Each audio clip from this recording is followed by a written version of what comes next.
السلام علیکم گائز، میں آج آپ کو بتاؤں گا فرشتوں کی دنیا کہ فرشتے کس طرح رہتے ہیں اور اللہ تبارک و تعالیٰ کے کس طرح حکم مانتے ہیں۔ فرشتے اللہ تعالیٰ کی نورانی مخلوق ہیں جنہیں ان کی اصلی شکل و صورت میں دیکھنا انبیاء اکرام علیہ السلام کے علاوہ کسی اور کے لیے ممکن نہیں۔ یہی وجہ ہے کہ ہمارے ارد گرد لاتعداد فرشتے اپنے کاموں میں مصروف ہیں، مگر ہمیں وہ دکھائی نہیں دیتے۔ اگر وہ انسانی شکل اختیار کر کے ہمارے سامنے آئے تو پھر انہیں دیکھنا ممکن ہے۔ انسان کی نسبت فرشتے عظیم مخلوق ہیں اور ان میں بھی چھوٹے اور بڑے ہوتے ہیں۔ اگر ہم فرشتوں کے پروں کی بات کریں، فرشتوں میں بعض کے 2 پر ہیں اور بعض کے 600 پر ہیں۔ قرآن کریم میں ارشاد پاک ہے، اللہ تعالیٰ کے لیے تمام تعریفیں ہیں جو آسمان اور زمین کا پیدا کرنے والا ہے، اور 2 3 4 پروں والے فرشتوں کا اپنا قاصد پیغمبر بنانے والا ہے۔ بعض روایات کے مطابق حضرت جبرائیل علیہ السلام کے 600 پر دیکھے گئے ہیں اور ہر پر نے آسمان کو گھیر رکھا ہے۔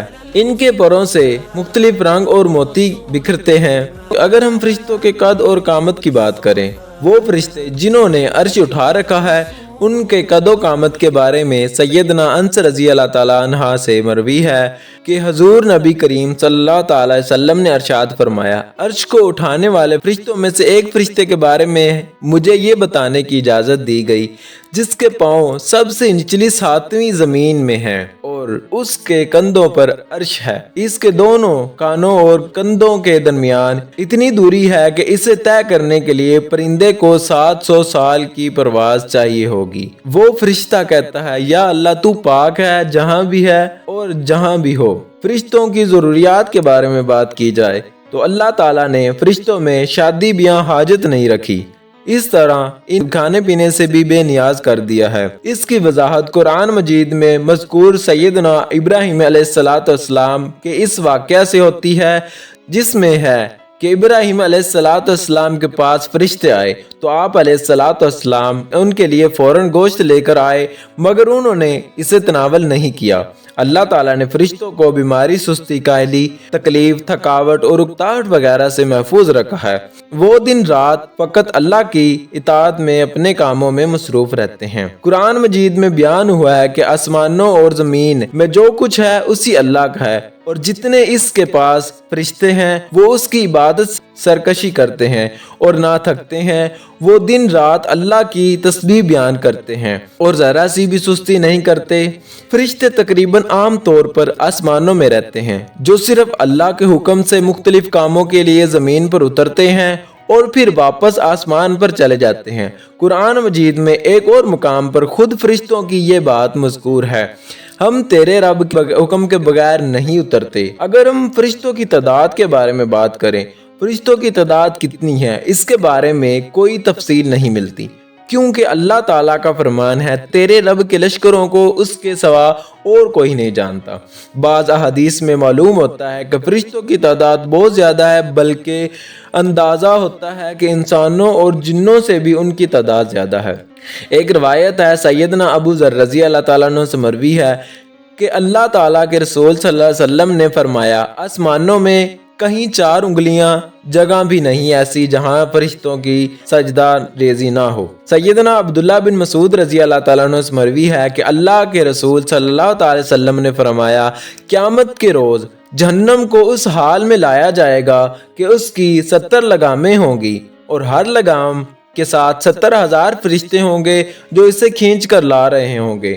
فرشتوں کی ایک اہم خاصیت یہ بھی ہے کہ وہ اللہ تعالیٰ کے حکم سے اپنی شکل و صورت کے علاوہ کوئی اور صورت بھی اختیار کر سکتے ہیں۔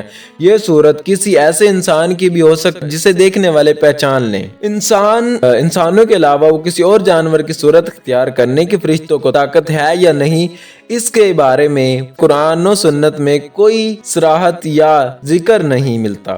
البتہ ان کی انسانی شکل اختیار کرنے کے واقعات ضرور ملتے ہیں جن سے یہ اندازہ ہوتا ہے کہ فرشتے اللہ تعالیٰ کے حکم سے دیگر شکلیں بھی اختیار کر سکتے ہیں۔ سیدنا ابراہیم علیہ السلام کے پاس فرشتے انسانی شکل میں آئے تو حضرت ابراہیم علیہ السلام ان فرشتوں کو پہچان نہ سکے۔ پھر فرشتوں کے بتانے پر آپ علیہ السلام کو معلوم ہوا یہ انسان نہیں بلکہ فرشتے ہیں۔ سیدنا مریم علیہ السلام کے پاس جبرائیل امین علیہ السلام انسانی شکل میں تشریف لائے تو حضرت جبرائیل علیہ السلام اور حضرت جبریل امین علیہ السلام سوائے 2 مرتبہ کہ ہر مرتبہ نبی کریم صلی اللہ علیہ وسلم کے پاس انسانی شکل میں تشریف لائے۔